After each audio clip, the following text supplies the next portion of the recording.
大家好，欢迎来到以色列实时中文报道。8月25日新闻头条：胡塞130次袭以，纳赛尔医院遇袭调查，总理称赞解除真主党武装，联离部队或终止服务，哈雷迪与阿裔以色列人冲突。国防部官方消息，总参谋长与海军视察基甸战车行动。总参谋长埃亚尔·扎米尔上将今日与海军司令戴维·萨尔·萨拉马少将、海军训练基地司令、中校及海军高级指挥课程的指挥官一同视察海军，并在海法基地与司令埃利泽·苏霍利茨基准将、舰队司令阿米尔·古特曼准将及作战舰队指挥官会面。他强调，以军正处于基甸战车行动第二阶段的开端，面对来自海陆空和远方边境的多维威胁，必须持续采取行动削弱敌人。他指出，行动已实现3大目标：重创哈马斯，消除来自边境和定居点的威胁，并在军事压力下为释放人质创造条件。扎米尔上将要求海军准备协助地面部队收复加沙城，直至实现所有战争目标。他赞扬海军在铁剑战争中的表现，强调海军在保卫边界、保护战略资产、与地面部队协同火力作战以及执行中东秘密任务中发挥了关键作用。他称海军战士是以军在海上的先锋，鼓励他们保持学习与批判性思维，继续完成独特而关键的任务。胡塞武装威胁，也门胡塞武装威胁称将加倍打击以色列，并打击更深层次目标。此前130次攻击中，仅5次命中目标，包括一片橙树林、一栋空住宅楼、一所学校旁的街区、犹太地区的巴勒斯坦城镇以及特拉维夫一栋住宅楼。5次袭击造成1人死亡。胡塞还声称其防空部队迫使以军战机离开也门领空，阻止其攻击多个省份，并宣称造成以军战混乱。此外，胡塞声称美国可能参与了轰炸，一旦确认美国卷入，我们将打击其利益。胡塞在伊朗支持下，长期通过袭击全球航运与试图扰乱国际贸易扩展影响。纳赛尔医院遇袭，加沙媒体称，以色列袭击击中汉尤尼斯纳赛尔医院上层，造成15人死亡，其中包括4名记者。现场视频显示，第一轮爆炸后不久，救援人员到场时又遭到第2次打击，场面极为惨烈。以色列安全官员称，哈马斯在医院屋顶架设摄像机监视以军行动，并向媒体传输画面。以军获准用无人机摧毁摄像机，但最终以军使用了2枚坦克炮弹，一发击中摄像机，另一发击中前来营救的人员。以色列国防军确认在纳赛尔医院附近发生袭击，总参谋长扎米尔上将下令尽快展开初步调查。以军阿拉伯语发言人阿夫哈伊·阿德雷表示，以军对无辜人员受到伤害表示遗憾，强调打击并非针对记者本身，并始终尽力减少对他们的伤害，同时确保部队安全。哈马斯控制的卫生部门称，事件造成20人死亡，其中包括4名记者。军方官员澄清，这次袭击并非以色列的空军所为，可能来自地面部队。加沙军事动态，以军工兵部队在东南部扎伊通以南的杜拉地区进行挖掘与爆破行动，部队推进至加沙城南部萨布拉区穆尔塔卡地区，加沙北部贾巴利亚的纳兹拉广场、纳兹拉墓地及贾巴里区域遭炮击，努塞赖特西北海域遭以色列海军夜间炮火打击，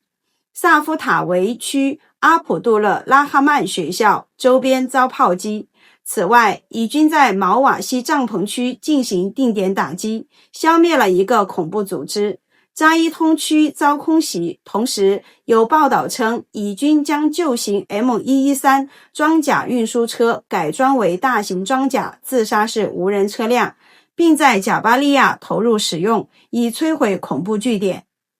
哈马斯战斗方式，哈马斯作战模式分为2类，伪装成平民活动的单兵行动，包括埋设爆炸物和近距离袭击士兵，以及组织恐怖小组策划和执行更大规模攻击。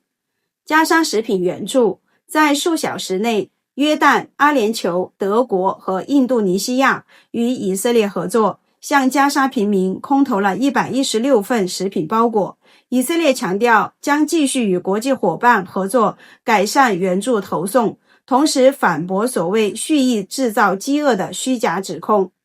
以称赞黎方决定。真主党消息人士警告黎巴嫩政府，若批准解除其武装的计划，将迅速引发全面内战。圣城旅高级官员也强调，真主党绝不会解除武装，称此举是美以阴谋。与此同时，黎巴嫩部长会议承诺在2025年底前解除真主党武装。以色列总理内塔尼亚胡称赞这一重大决定，认为决定为黎巴嫩重获完整主权提供了契机，并强调以色列高度赞赏黎巴嫩政府领导的举措，愿与黎方合作推动稳定与繁荣。如果黎巴嫩军队落实决定，以色列将在美方协调下配合，包括分阶段减少以军存在。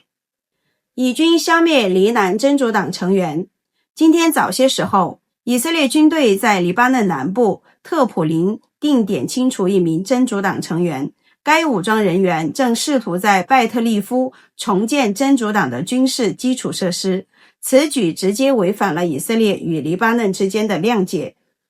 联立部队或终止服务。由于联合国驻黎巴嫩临时部队长期未能阻止真主党在其设施旁建造火箭发射点与弹药库，美方拟否决法国提案，推动其使命结束，并已与以色列协调，该任务授权将在1周后到期。